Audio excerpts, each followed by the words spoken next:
in Hyde Park, New York for KNHD Radio on this beautiful Tuesday in 1949. Today my guest is former First Lady and United Nations delegate Mrs. Eleanor Roosevelt. Eleanor Roosevelt.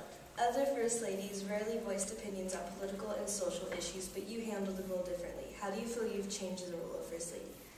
I believe I've been placed in a position where I could do the most good to help the most people. I began my first speaking engagements telling women everywhere women must get into politics and stay in. And I also wrote many articles about topics like civil rights and human rights. I also spoke with Franklin about these things, and he listened to me. Some people thought that I was trying to take over the president's job. When I told him this, he told me, "Lady, it's a free country. If you get me in hot water, I'll manage to save my son." Mrs. Roosevelt, what's your opinion on women's rights? I believe men and women are equal in the life, liberty, and pursuit of happiness. Some men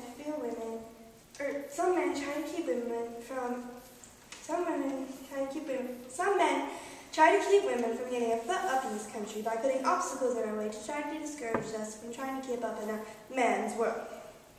So what role did you play in women's suffrage? You might be surprised that I didn't support women's suffrage until after Franklin endorsed it. Then, even though I never worked on a suffrage campaign, I began my first speaking engagements telling women everywhere, women must get to politics and stay in. You've done so much for women. It's absolutely amazing. You've also played a major role in civil rights. Can you tell me about that? I've always felt the government has the responsibility to defend the weak.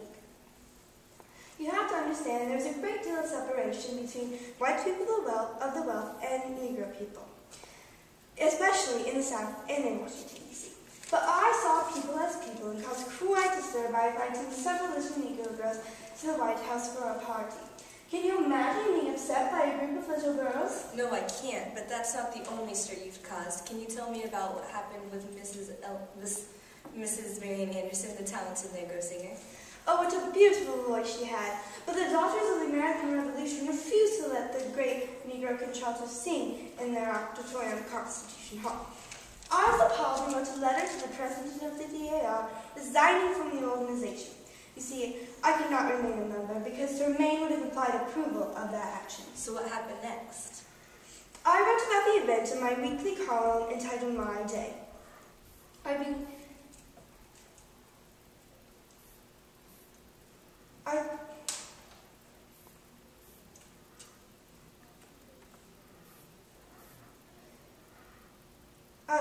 Franklin and I it brought national attention to the issue of civil rights. Franklin and I arranged for Miss Anderson to perform at the Lincoln Memorial on April 9, 1939. More than 75,000 Americans, both Negro and white, came to hear her. Even more listened on their radios. So on that day, not only was Miss Anderson's voice not confined by the DAR segregation policy, it reached into homes of Americans throughout the nation. You started a change towards acceptance of those of another color. Did Miss Marian Anderson ever perform in the White House? As a matter of fact, she did. Several weeks later, we invited Miss Marian Anderson to perform in the White House because we were entertaining King George VI and Queen Elizabeth of Britain. According to the news reports, you played a major role in supporting our troops during the Great War. What all did that involve? I was a part of the Red Cross Soup Line, and I also visited wounded servicemen throughout the United States and even overseas. Franklin sent me overseas to visit our troops. During one of my trips, I traveled 25,000 miles in just 5 weeks. When I returned home, I spent countless hours making hundreds of phone calls to concerned parents, wives, and girlfriends. I'm one of those boys who knows someone back home cares. And you certainly care. Miss Roosevelt, can you tell me about the time when... Excuse me, Miss Hamilton. I'm very sorry we have to cut this short. I have to sleep at a BBC, but I'd be happy to continue this interview as soon as I return. Will you wait? Of course. Anything for the former First Lady.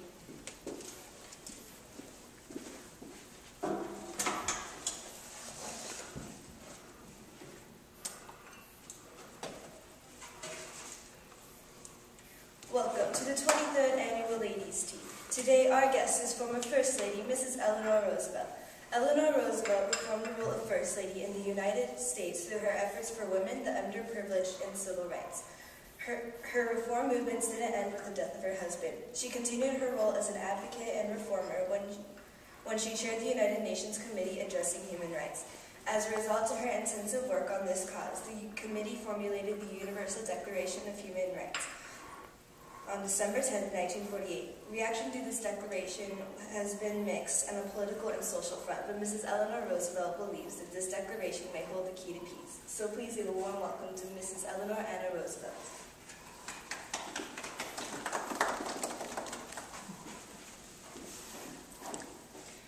Thank you.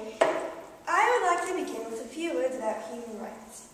If you were to open the daily papers at any time, you'd find an article about a person or group whose human rights have been taken away. My goal is to stop that. From the United States to the Horn of Africa, I believe that everybody should receive their certain rights and freedoms. Yes, there should be some important laws that all should follow, as any other settled community, but I believe we should have peace all over the world. Ladies, let me explain what the United Nations Declaration of Human Rights entails. It is a living document which promotes peace through dignity and understanding. For the first time in history, people from cultures all over the world worked together to formulate a declaration that has inalienable human rights. It took over 3 years to draft this declaration. Then we had to translate it into each country's native language.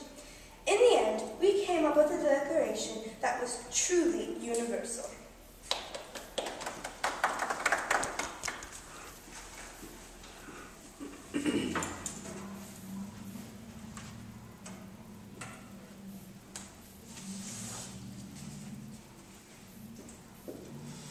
Nice to see you again, Miss Roosevelt. How was the tea?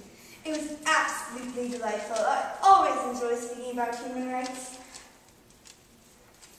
President Truman appointed you to be the delegate on the United Nations Committee. How did you end up on the UN's Commission on Human Rights?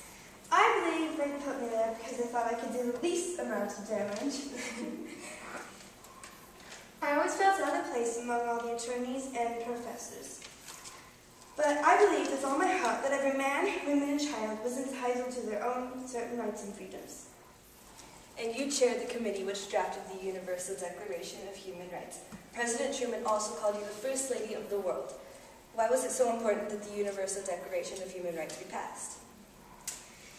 It created a standard that all the world's nations must uphold. As I said on Human Rights Day in St. Louis, Missouri, real change must come about in the hearts of people. We must care for our fellow human beings to have their own rights and freedoms. And in December of 1948, the Universal Declaration of Human Rights was adopted by the General Assembly of the UN. Mrs. Roosevelt, you are truly an example of revolution and reform for people everywhere. Can you provide us with one last thought for our listeners today? Certainly. I would like to see our next generation of people fired by the vision of building a new and peaceful world. Then only can we cast